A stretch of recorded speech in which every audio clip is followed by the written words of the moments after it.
तो दोस्तों, कहानी की शुरुआत एक ऐसी दुनिया से होती है जहां बच्चों में टीन एज में ही कुछ जादुई शक्तियां आ जाती थी और जब वो पूरी तरह से बड़े हो जाते थे तो वो शक्तियां उनके शरीर से गायब हो जाती थी। और ऐसे ही एक अनाथ बच्चे का नाम था यू, जो दिखने में बचपन से ही बहुत अच्छा था। और जब उसे अपनी जादुई शक्तियों के बारे में पता चला तो उसने इन शक्तियों का इस्तेमाल अपने फायदे के लिए करना शुरू कर दिया था। असल में यू के पास एक खास शक्ति थी जिससे वह किसी के भी शरीर में 5 सेकंड के लिए घुस सकता था, पर इस दौरान उसका खुद का शरीर बेजान पड़ जाता था। पर फिर भी यू अपनी शक्तियों का फायदा उठाकर हर बार एग्जाम में टॉप करता था। और ऐसे ही उसने शहर के सबसे बड़े स्कूल में एडमिशन भी ले लिया था, जिसके एंट्रेंस एग्जाम में यू टॉपर बना था। स्कूल के पहले दिन ही यू को स्टेज पर बुलाया गया स्पीच देने के लिए, क्योंकि एंट्रेंस एग्जाम में टॉपर होने की वजह से वह सभी स्टूडेंट का हेड भी था। उधर यू को स्टेज पर देखकर कई सारी लड़कियों का दिल उस पर आ गया था, जिसके बाद उन सभी ने यू से दोस्ती करने की कोशिश भी की। पर यू को अक्सर सभी लड़कियों का दिल तोड़ने में ज्यादा मजा आता था।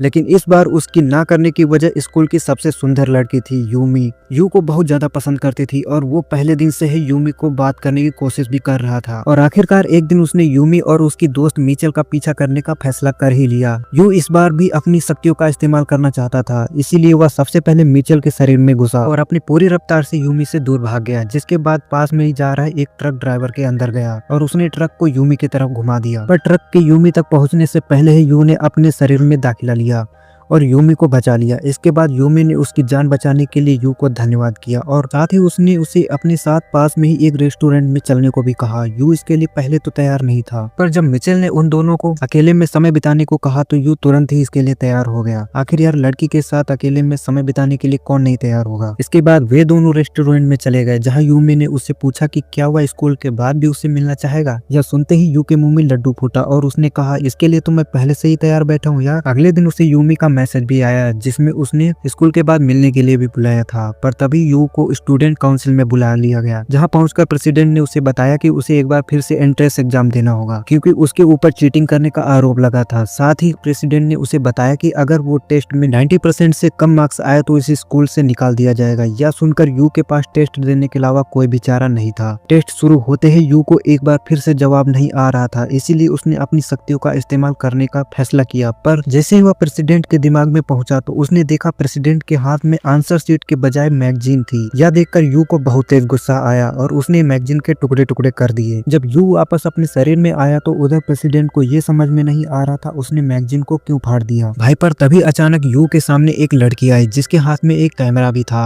और उसके मुताबिक उसका नाम नाव था और वो एक स्टार ओशियन एकेडमी नाम के स्कूल के स्टूडेंट भी थी और साथ ही उसकी प्रेसिडेंट भी थी। नाव के मुताबिक यू ने हर बार अपनी शक्तियों का इस्तेमाल करके चीटिंग करी थी और अपनी बात को साबित करने के लिए नाव के पास बहुत सारे सबूत भी थे। लेकिन यू भी इतनी जल्दी हार मानने वालों में से नहीं था, इसीलिए उसने बहाना बनाया कि उसे एक खास किस्म की बीमारी है जिसमें वो अचानक से बेहोश हो जाता था। लेकिन नाव भी बहुत ज्यादा चालाक थी। उसने उसके सामने उसकी मेडिकल रिपोर्ट्स रखते हुए उसे याद दिलाया कि ऐसी किसी भी बीमारी के बारे में उसने जिक्र नहीं किया है मेडिकल रिपोर्ट्स में। यह सुनते ही यू काफी घबरा गया और उसने पूरी रफ्तार से स्कूल से भागना शुरू किया और रास्ते में टक्कर एक चश्मे पहने हुए लड़के से हुई। यू उससे बोला, अरे भाई, चश्मा पहना हुआ फिर भी दिखाई नहीं देता है। असल में वो चश्मा पहना हुआ लड़का यू का ही साथी होता है। पर यू उसे नजरअंदाज करते हुए भागता रहा और स्कूल से बाहर निकलते ही यू के पीछे धमाके होने लगे, पर उसे कुछ भी समझ में नहीं आ रहा था और वो भागता हुआ चला जा रहा था। ऐसे ही कई धमाकों के बाद जब यू नदी के किनारे पहुंचा तो उसकी नजर एक लड़के पे पड़ी जो उसे स्कूल में मिला था और अगले ही झटके में वो लड़का यू को लेकर नदी के दूसरी तरफ आ गया। यू को फिलहाल कुछ भी समझ में नहीं आ रहा था और जब उसने उस लड़के से इस बारे में पूछा तो उसने बताया असल में उसके पास कुछ ऐसी तेज भागने वाली शक्ति थी, पर फिलहाल वह पूरी तरह से इस पर काबू नहीं कर पा रहा था, इसीलिए कई बार उसकी टकरार इधर उधर हो जाती थी। और यू के पीछे होने वाले धमाके भी सब इसके ही नतीजे थे। यू के मुताबिक ये एक खराब शक्ति थी। पर तभी नाव भी वहां पहुंच जाती है और उसे स्टार ओशियन एकेडमी में एडमिशन लेने को कहती है और अपनी बात को समझाने के लिए उसने यू को बताया कि असल में इस दुनिया में कुछ बच्चों को अलग अलग जादुई शक्तियां मिलती जरूर थी, पर असल में ये एक बीमारी होती थी जो कि बड़े होते होते ठीक हो जाती थी, जिसके साथ उसकी शक्तियां भी गायब हो जाएंगी। और ऐसे ही बच्चों को ध्यान में रखते हुए स्टार ओशियन एकेडमी बनाई गई थी